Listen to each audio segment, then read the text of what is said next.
into the Sun City 400, Chris Visser and Jaapie Badenhorst held a 5-point lead over Hannes Grobler and Hennie ter Steege in the Production Vehicle Championship. Third were Neil Woolridge and Kenny Scholthammer with 13 points, covering the top three.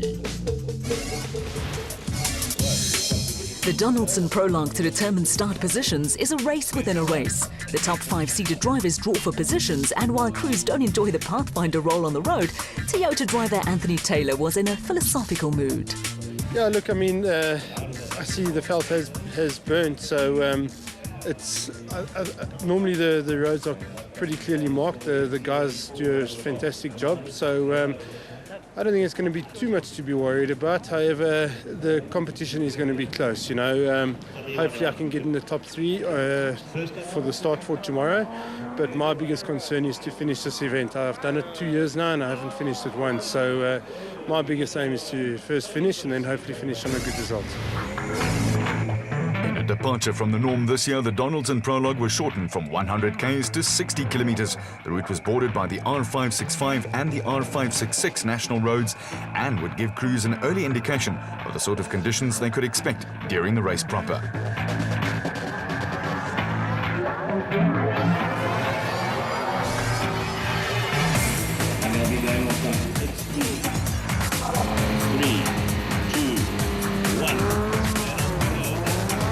There was still a decided nip in the air with the chilly wind blowing when Anthony Taylor and Robin Houghton led away the production vehicle field on the Donaldson Prologue.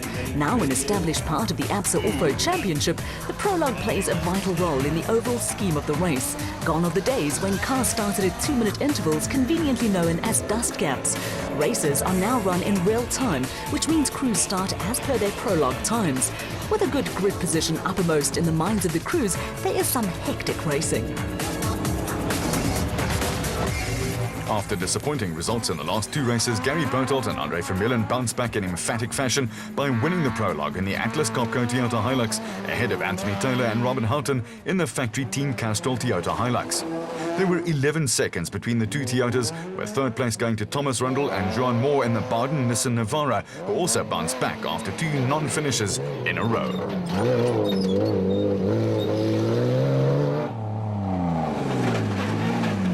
The Donaldson Prologue invariably throws up a surprise or two. The surprise package this time around was the father and son team of Willem and Dana Vos in the Vossies Toyota Hilux.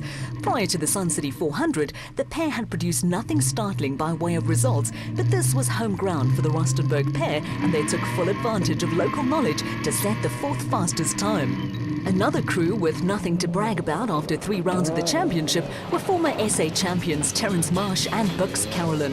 They set the 5th fastest time in the Regent Racing Nissan Navara, and their weekend was to get better and better.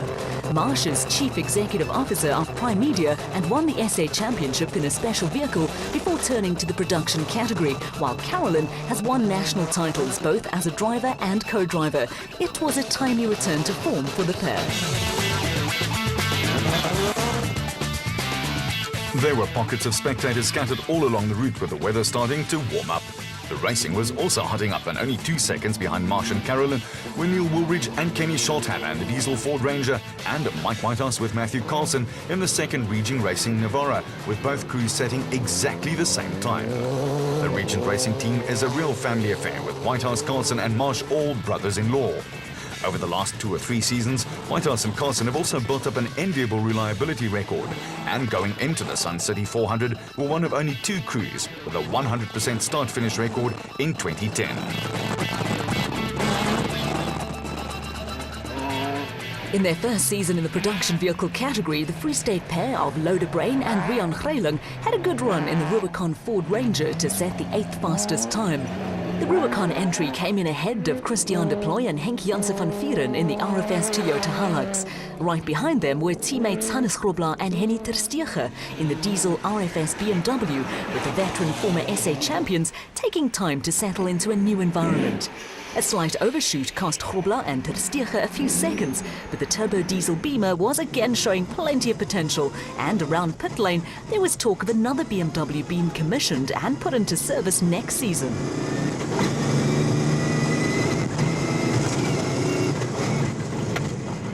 There was another steady run from a second Free State crew in the dependable Kobus van Tonde and son-in-law Freddie Kriel in the Unifreight Ford Ranger. And also going along with no problems were Graham Leaf and Mike Lawrenson in one of the ex-factory Ford Rangers, now running in Transcore livery.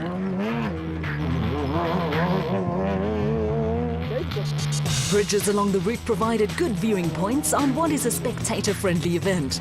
On the road, a third Free State crew in George Barkhuizen and David van Wyk were battling with rear brake problems and were dropping back in the AIM Toyota Hilux.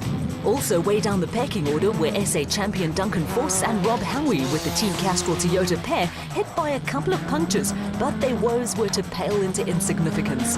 Championship leaders Chris Visser and Jaapie Badenhorst arrived at the Sun City 400 with 2 wins already under their belts, and the RFS Toyota Hilux pair were among the pre-race favourites. That all changed when they clipped a small bank and joined the Roly Poly Club.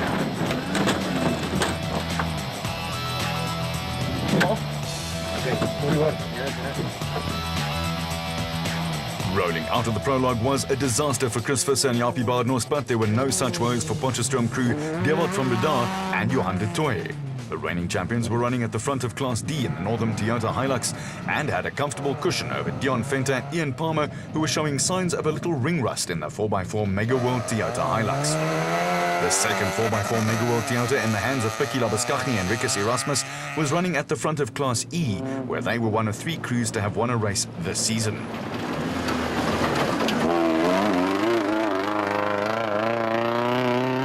The Toyota crew were being shadowed by Adenko 400 winners Gerald Leroux and Willem Pretorius, who were a strong second in the Roacon Ford Ranger.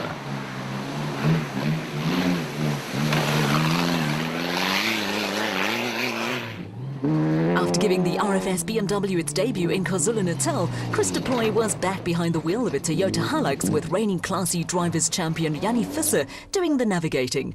Jannie is the brother of Chris Visser, and it wasn't turning into a good day for the Visser family. The RFS Toyota went scooting up the wrong road, and by the time they had spotted the error and were once again on the right route, the pair had lost more than a couple of seconds. The incident lent weight to a theory held by the Off-Road Co-Drivers Union that all drivers make for lousy navigators. It also brought the Toyota into the clutches of teenager Lance Woolridge and Ward Huxtable, who were running third in Class E in the Ford Racing Ranger.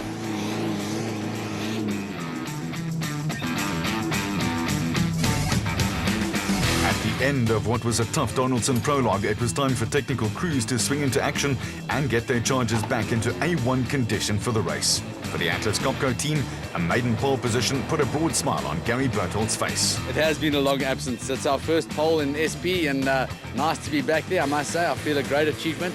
Going against the factory teams, giving Toyota a run for their money. It's a great feeling, I must say. The South African Off-Road Car Racing Association is a proactive organisation and in conjunction with the Regent Racing team has introduced an initiative to take off-road racing to the sports sponsors. Imperial Motors has close ties with Regent Racing and a number of off-road teams, and Chief Executive Officer Philip Michaud was given VIP treatment at the Sun City 400. We've been indirectly involved for quite a few years, and the guys have done a terrific job. I really think it's, the event, and if you see the stands that are set up here today, you can really see all the hard work that's gone into it, and it's incredibly competitive. That's always the nice part, to see these guys are chasing one another every month when they get together. VIPs get an upfront taste of off-road racing by completing the prologue in a Regent Nissan hardbody driven by pro driving instructor Clint Wesson. Yeah, it's my first experience out there, so I thought I'd give it a test and see what these navigators actually do. I have a newfound experience for them after what we've just been through. I don't think I've been bounced in 57 Ks like that in my life before, but it was great fun. Really terrific stuff.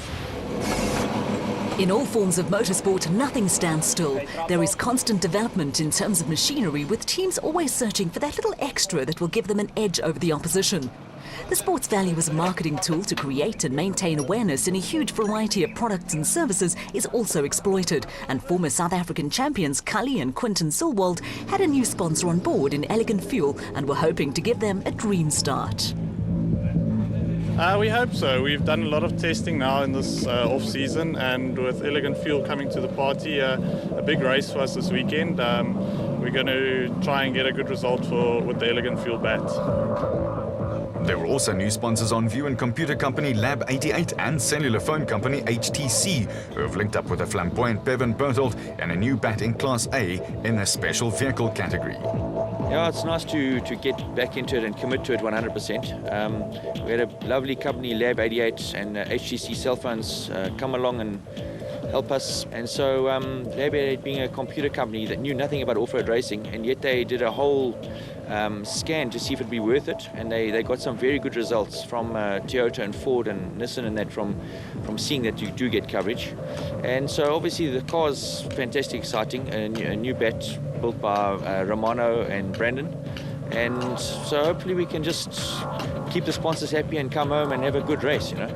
After 2 wins this season, former SA champion Shamir Variawa and Siegfried Rousseau were leading the championship. The pair finished second in last year's race and had high hopes this time around.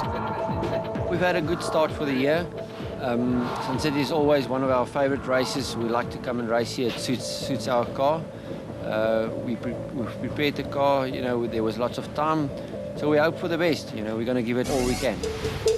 After 3 rounds of the championship, Shamir Variawa and Siegfried Rousseau held a 14-point lead in the special vehicle category.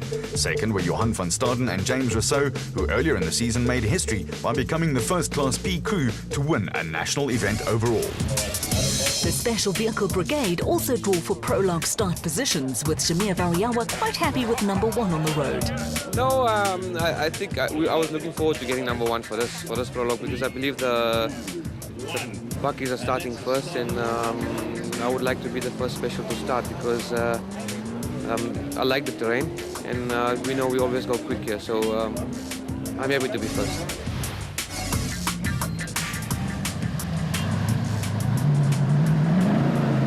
It didn't take long for the father and son combination of Collie and Quinton Sewell to impress their new sponsor, but it was a close call.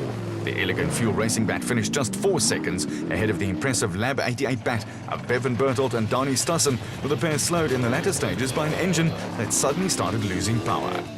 Third place went to another father and son combination with an impressive performance by Nardis and Louis Alberts in the healthy-sounding Ratzer bat. They were chased all the way by Colin Matthews and Alan Smith in the Century Racing bat, who were just 6 seconds ahead of reigning SA champion Evan Hutchison and new co-driver Daryl Curtis in the Motorite bat. Behind them, there was another impressive performance from Class B championship leaders Johan van Staden and James Rousseau, who now race a bat in Atlas Copco colours. After their historic win on the Toyota Dealer 400 and some erratic results from the Class A Brigade, the Pretoria crew found themselves lying second in the Special Vehicle Overall Championship.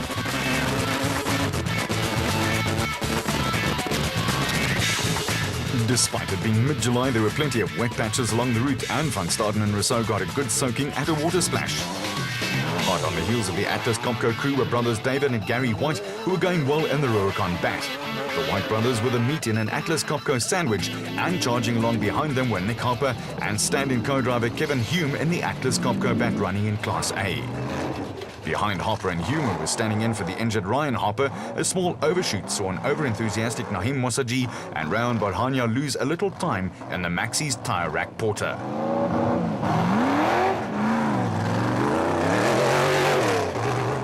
Looking for their second win of the season, Cape-based brothers Johan and Dion Besadenhout were running third in Class P in the Adenko bat, with Johan the reigning drivers' champion. The brothers had Swaziland crew John Thompson and Clinton McNamara chasing after them in a Zarko, in a category that is now highly competitive, with younger crews locking horns with some highly experienced campaigners.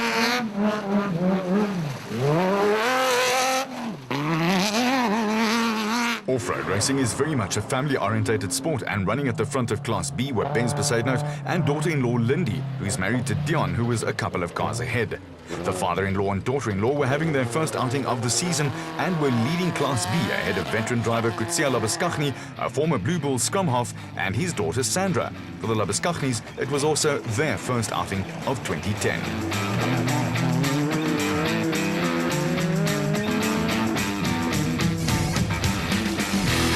Depending on the amount of wear and tear sustained by cars on the prologue, it will either be an easy night for technical crews or one spent burning the midnight oil. At the end of the day, it's also time for some reflections from drivers and co-drivers. Definitely something in the fuel, isn't it? No, we were very happy to do something for the sponsor, to show them that at least their sponsor is worth something. So we're very happy with the results, yes. I enjoyed today's prologue tremendously. It's quite rough, but I could do my coordinates quite well. Me and Best are a great team, I think. We get along very well, and I think we did quite well today. No moments today. Evan's a very smooth driver. I feel very comfortable with him. And it's just such a relief, there's no big holes and things that you can fall into with a bike. The car suspension is so good, it absorbs everything. So yeah, I feel safe and I'm really having fun. For some teams, a long day is made even longer if cars have suffered extensive damage on the prologue. Technical crews often work into the wee hours of the morning, but it's all part and parcel of the sport, and another long day lies ahead on the morrow.